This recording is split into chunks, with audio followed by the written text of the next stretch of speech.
ይህ የምጽአቱ አዋጅ ነጋሪ አገልግሎት ወቅታዊና ዕለታዊ ወጎችን በማቅረብ ትንታኔ የምንሰጥበት የተለያዩ እንግዶችንም በመጋበዝ የምናቀርብበት መድረክ ነው። አዘጋጅ ይልቃል አስራት። ሰላም ጤና ይስጥልን ውድ የምጽአቱ አዋጅ ነጋሪ አድማጮቻችን እንዴት ውላችኋል? ዛሬ እንግዲህ በዕለተ ሰኞ እንደተለመደው ወቅታዊና አሁናዊ ክስተቶችን የምንወያይበት ሰዓት ነው። በዚህ ክፍለ ጊዜ እንግዲህ መንፈሳዊ፣ ፖለቲካዊ፣ ኢኮኖሚያዊና ማህበራዊ ጉዳዮች ይዳሰሳሉ። እንደተለመደው ከፓስተር አለማየሁ ነሙ ጋር የምንወያይበት ሰዓት ነው። ትኩረታችሁን ወደኛ እንድታደርጉ በትህትና እንጠይቃለን። ከዚች መሸጋገሪያ በኋላ ተመልሰን እንመጣለን። ይልቃል አስራት ነኝ ከምጽአቱ አዋጅ ነጋሪ አገልግሎት።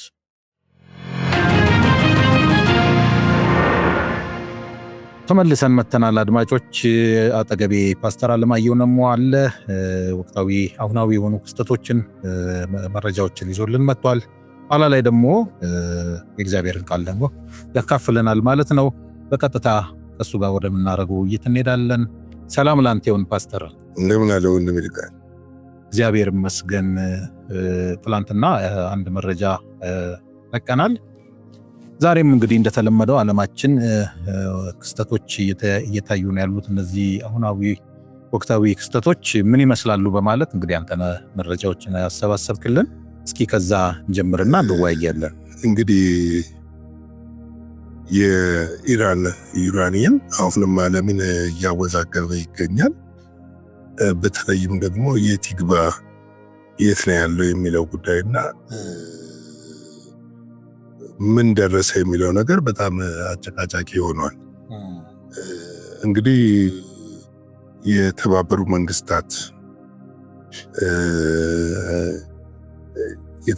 መንግስታት ድርጅት እንዳለው ኢራን በአጭር ወራት ውስጥ የኒኩለርን ፈንጂ መስራት የምትችል መሆኑን ተናግረዋል። ይህንን የተናገሩት ራፋኤል ፌሬዝ ናቸው። እሳቸው እንግዲህ የአቶሚክ ቦምብ ኢነርጂ ኤጀንሲ ኃላፊ ማለት ነው። እሳቸው ናቸው የተናገሩት። እንግዲህ ምንድነው እሳቸው ያሉት? ፈንጂውን ለማምረት የሚያስችል ዩራኒየም በእጃቸው ላይ አለ። ራፋኤል ግሮዜን እንዳሉት እንግዲህ በተደረገው ግምገማ ይህንን መግለጫ እሳቸው ሰጥተዋል። ዶናልድ ትራምፕ ደግሞ ምንድነው እያሉ ያሉት? ሙሉ ለሙሉ ዲስትሮይ አድርገነዋል፣ ዩራኒየም የሚባል ነገር የለም የሚል ነው። በሁለቱ መካከል በጣም ኃይለኛ ትኩሳት ወርዷል። ይህ ትኩሳት ምንድነው?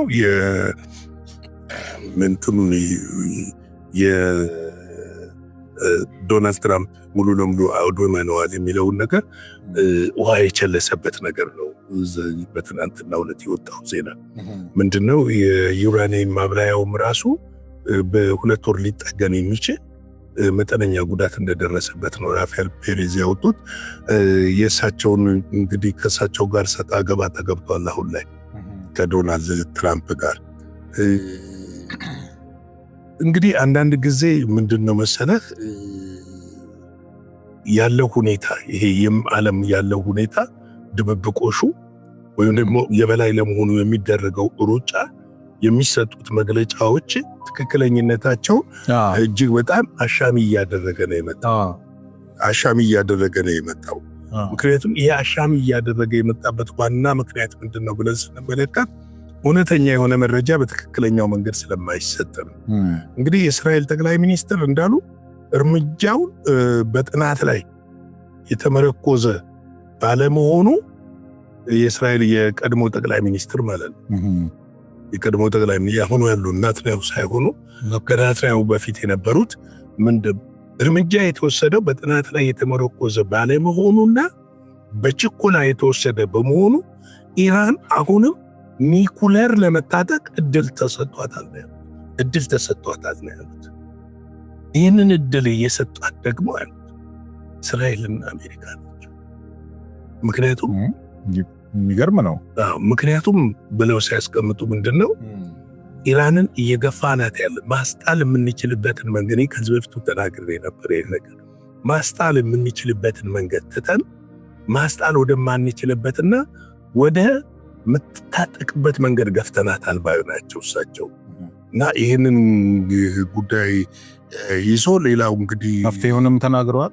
አዎ እንግዲህ ቢሆን ኖሮ የሚሉት እሳቸው ማስጣል የሚቻልበት በዓለም አቀፉ መንገድ ማስጣል ይቻል ነበር በዲፕሎማሲው የሚለውን ነው የሚያነንትን። ምንድነው ሌላው ከዚህ ጋር ተያይዞ የወጣው ራፋል ግሬስ እንዳሉት ኢራን አሁን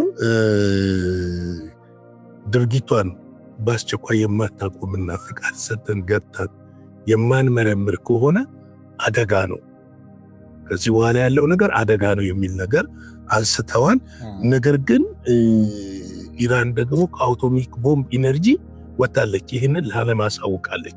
ይህንን ለዓለም ስላሳወቀች ያንን ለማድረግ እንደተከለከሉ ነው እሳቸው የተናገሩት። እና የነሱ ሰራተኞች ያለበትን ደረጃ ለማጥናት ነበር የተፈለገው። እንግዲህ ደግሞ ትናንትናው ዕለት ከዚሁ ጋር ተያይዞ ቅብብሎሽ ሲዘገብ የነበረ አንድ ዜና ነበረ። የእስራኤሉ የስለላ ቡድን ማለትም ሞሳድ ዩራኒየሙ ከሀገር እንደወጣ ደርሼበታለሁ።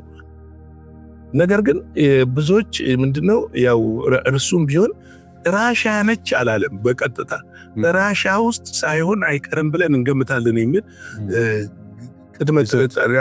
ቅድመ ጥርጣሬያቸውን ነው ያወጡትና እንግዲህ የእስራኤልና የአውሮፓ የስለላ ደህንነቶች በጣም ተጨንቀዋል።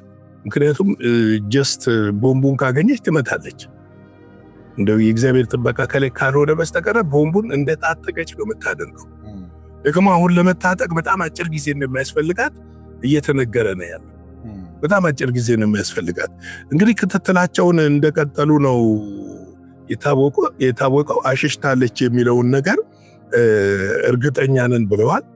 ቀደም ሲል ከጦርነቱ በፊት እንዳሸሸችው ታውቋል ብለዋል። ወደ ራሽያ ወይም ወደ ሌላ ጎረቤት ሀገር ተሻግሯል ብለን እናስባለን ያሉት። ወዳጅ ሀገር እና ተሻግሯል ብለን እናስባለን። እኛም የገመትነው አለ። ለቻይናም ሄዶም ሊሆን ይችላል። ግምታዊ ነው። አሁን ምንድነው እነሱም ስፔሲፊክ እዚህ ቦታ ላይ ነው ያለው ያላሉ።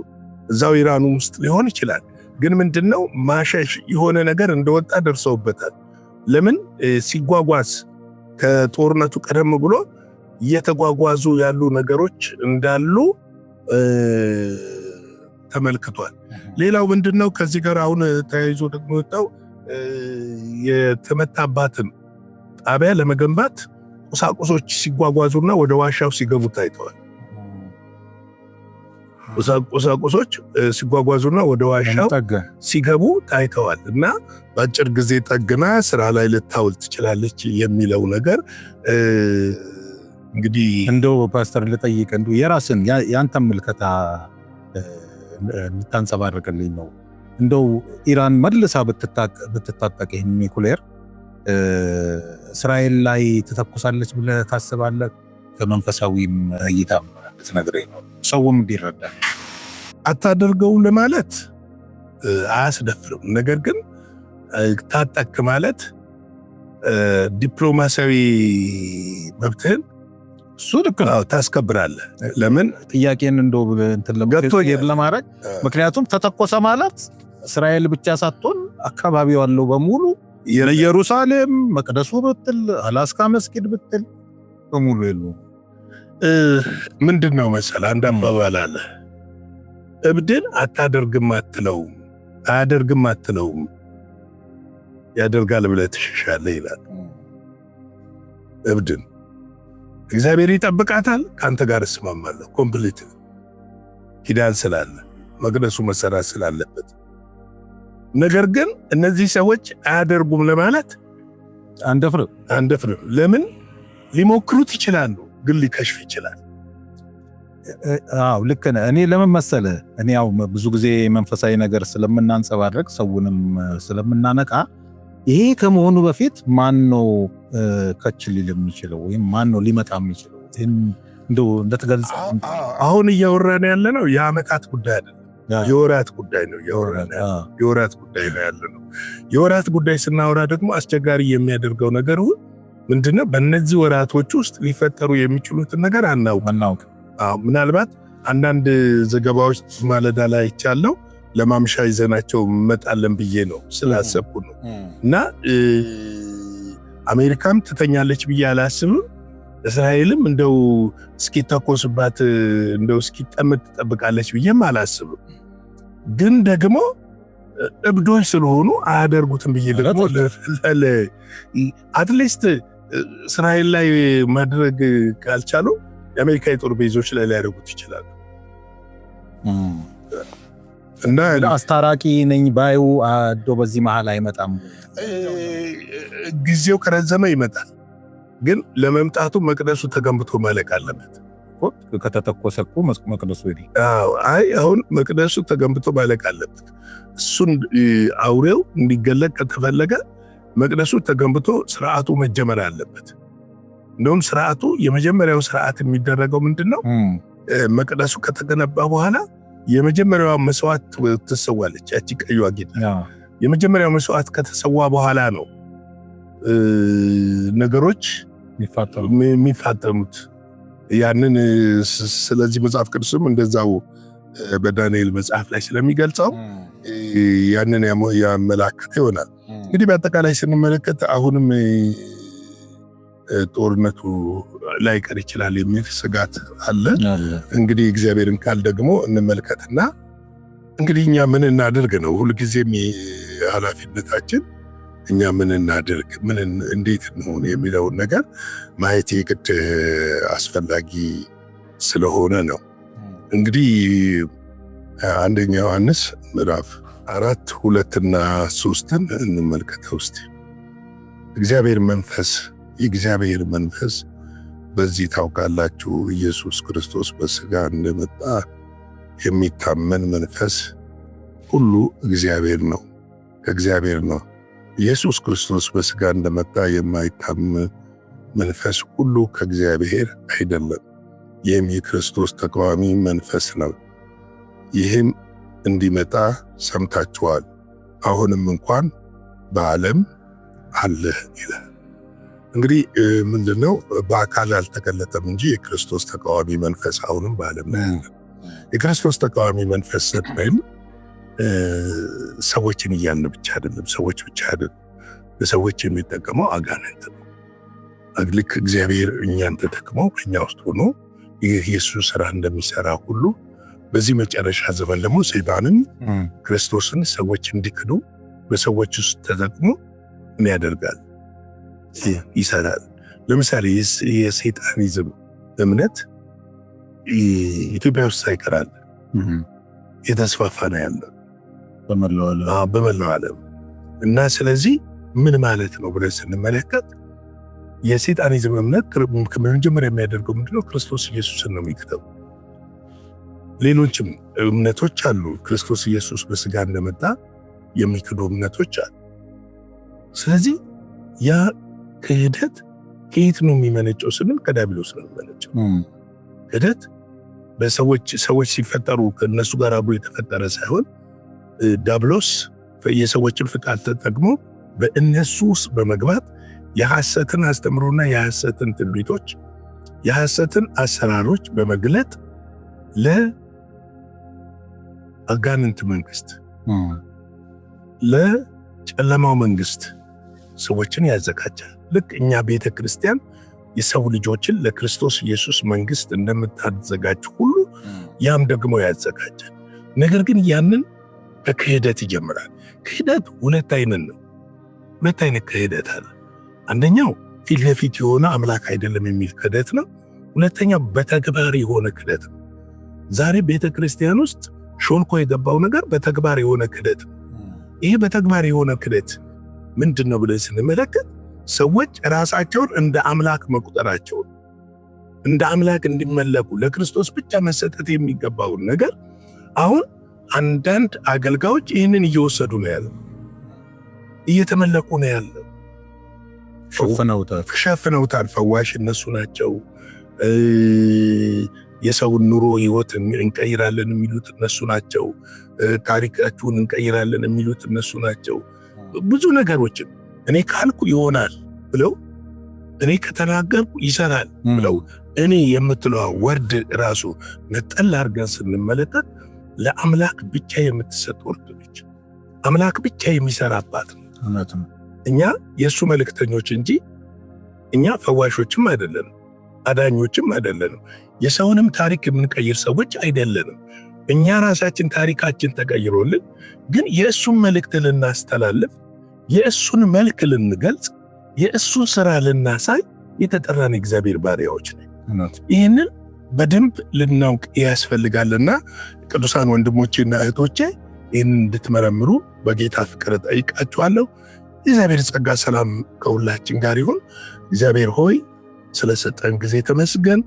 ይህ ቃል በእህቶቼ በወንድሞቼ ሕይወት ውስጥ እንዲሰራ ጸጋ ይርዳቸው። አይኖቻቸው ሁሉ በኢየሱስ ክርስቶስም የተከፈቱ ይሁኑ። ክብሩ ደግሞ ለአንተ ይሁን። ቀሪውን ጊዜ ባርክልን። ቀኑን ሁሉ ከክፉ ጠብቃቸው። እኛንም ጠብቀን በደም ሸፍነን በኢየሱስ ክርስቶስ ጌታና ጻድቅ ስም። እንግዲህ ላይክ፣ ሼር፣ ሰብስክራይብ እንድታደርጉ አገልግሎታችንን በገንዘባችሁ በእውቀታችሁ ኮሜንት በማድረግ ለሌሎች በማስተላለፍ አብረን እንድናገለግል በጌታ ፍቅር በፍጹም ትህትና ጠይቃችኋለሁ። እግዚአብሔር ጸጋና ሰላም ከሁላችን ጋር ይሁን። ተባረኩልን። እግዚአብሔር አብስቶ ይባርክ ፓስተር። በእውነት ይሄ መልእክት እኔንም ጨምሮ ነው የገዛኝና አድማጮቻችን ምን ያህል አስተውለው እንደሰሙት ባላቅም በጣም የጊዜው መልእክት ነውና እንግዲህ በዚህ በሰኞ የቀኑ ክፍለ ጊዜ ይመጣልን ትልቅ መልእክት ነውና በጥሞና እንደሰማችሁት ተስፋ እናደርጋለን። ቀኑ በጣም በፍጥነት እየሄደ ነውና ውድ ቅዱሳን በየትኛው ሰዓት ሐሰተኛው ክርስቶስ እንደሚመጣ በየትኛው ሰዓት ጌታ ኢየሱስ እንደሚመጣ ስለማናቅ በእኛ በኩል ዝግጅቱን አጧጡፈን ትጥቃችንን አሰናድተን ዘይታችንን ሞልተን መጠባበቅ ብቻ ነው ብዬ አምናለሁ።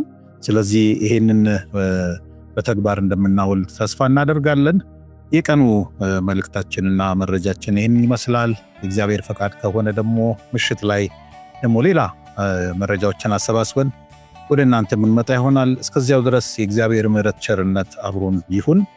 ሻሎም። አዘጋጅና አቅራቢ ይልቃል አስራት ነበር። ለዛሬ ያዘጋጅንላችሁ ይህንን ይመስላል። በሌላ ጊዜ በሌላ ርዕሰ ጉዳይ እንገናኛለን። የምጽአቱ አዋጅ ነጋሪ አገልግሎት። መልካም ጊዜ